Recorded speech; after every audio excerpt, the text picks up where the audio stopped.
Dirk and D-Wade in just a second. But first, Celtics and Wizards and Devin Robinson. Whoa. The bounce pass goes up strong with the tomahawk there. Team loves it. All right, you're going to see today and tomorrow for these teams that aren't fighting for anything, you're going to see names like Devin Robinson. It's like, oh, that's where that fella is. Same game, Bradley Beal spins and elevates for the jam. Now, Bradley Beal, probably the only player in Washington's had a good year. We know that John Wall's out with an Achilles injury, rehabbing that, might miss next season. Disaster. Interview yesterday. But they moved on from Ernie Grunfeld, which is good. Go ahead. And Pelicans, Boogie bringing it up the court, spins in the post, and the big finish. Man, not to get on your corner seat, but I cannot watch these highlights. Just don't stay long. And not think they're. I was like, they didn't play the Nuggets last night.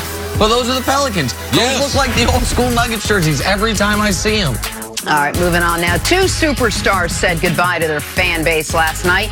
Dwyane Wade and Dirk Nowitzki both played their final home game of their career. For Wade, closes the book on 16 seasons, 15 with the Heat, while Dirk has been a Maverick for over 2 decades. Two of the most successful, most beloved players in the NBA walking away after tremendous careers. See, I'll start with you. Who had the better career, Dirk or D-Wade? I'm not going to say either one of them had better, because Dirk, what he did, I mean, as far as being, is he the best international player that we've ever had playing? Him, Akeem Olajuwon, like that being in that class right there compared to Dwyane Wade. Nick's got some type of list. He's probably like 3 to 5 as far as the shooting guards and everything. So I just believe in different categories.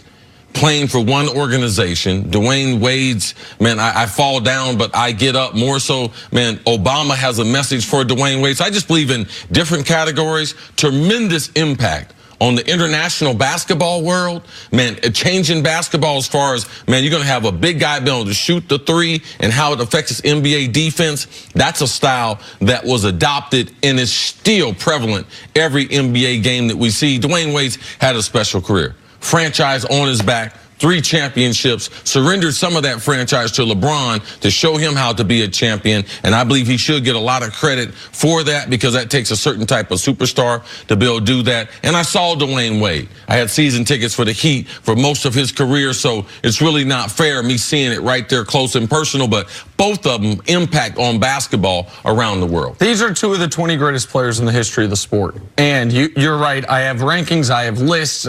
According to the official Nick Wright list, Dirk is 16th and D-Wade is 18th. So it would be Dirk by a hair, but you could argue for either one.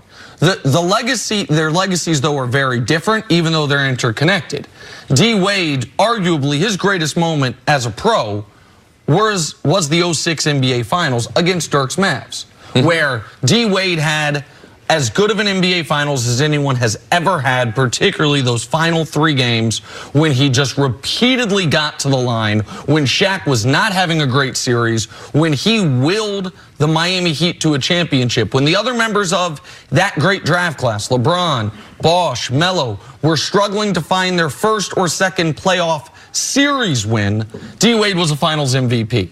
And then Dirk's greatest moment as a pro came in a Finals rematch. 5 years later, very different teams, though. LeBron's now on the Heat, and Dirk's Mavs come back and end up winning that series. But the legacy of Wade is the shooting guard baton, which was passed off from Michael Jordan to Kobe Bryant, from Kobe Bryant to Dwyane Wade, and whether people recognize it or not now, it's now going from Dwyane Wade to James Harden. Those are Pantheon-level players, all of whom's careers overlapped one after the other. For Dirk, it is what you said.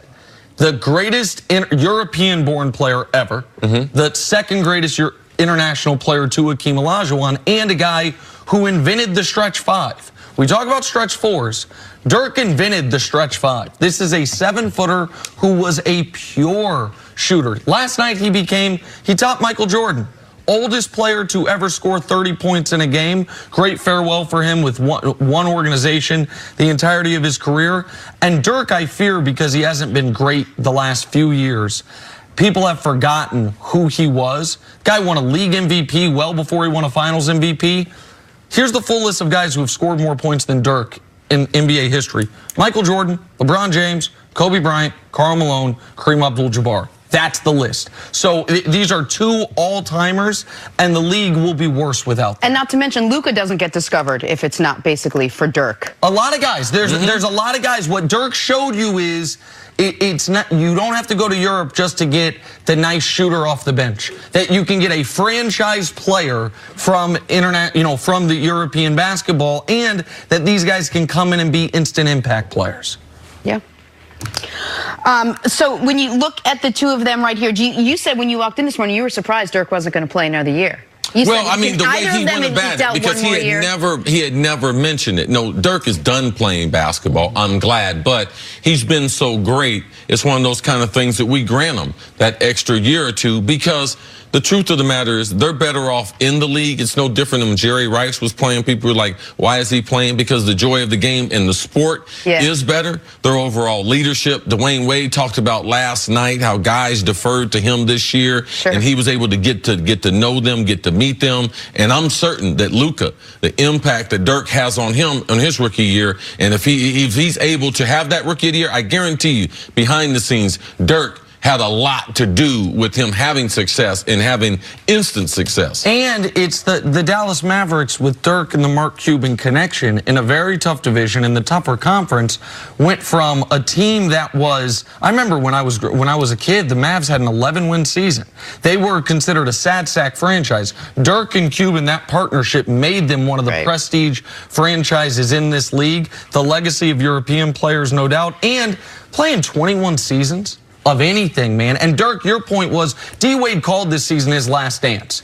Everyone was just giving Dirk a farewell tour he didn't ask for. There was a chance Dirk was going to say, I'm going to come back one more year, play with Luka, play with Cris, but he went out on a great really note. Touching moment last night as he came into the arena. The employees, the people that behind the scenes and everything were just waiting for him to arrive, and they gave him a standing ovation. The interaction between the two, special situation when a guy stays with one franchise his whole career. Well, there's not a lot of Kobe with the Lakers, obviously, Duncan with the Spurs, Dirk with the Mavs, guys that are all-time guys that only ever played with the one team. A lot of these other Magic with the Lakers as well, but there's even Jordan had those couple Wizards years. We know LeBron's bounced around a bunch.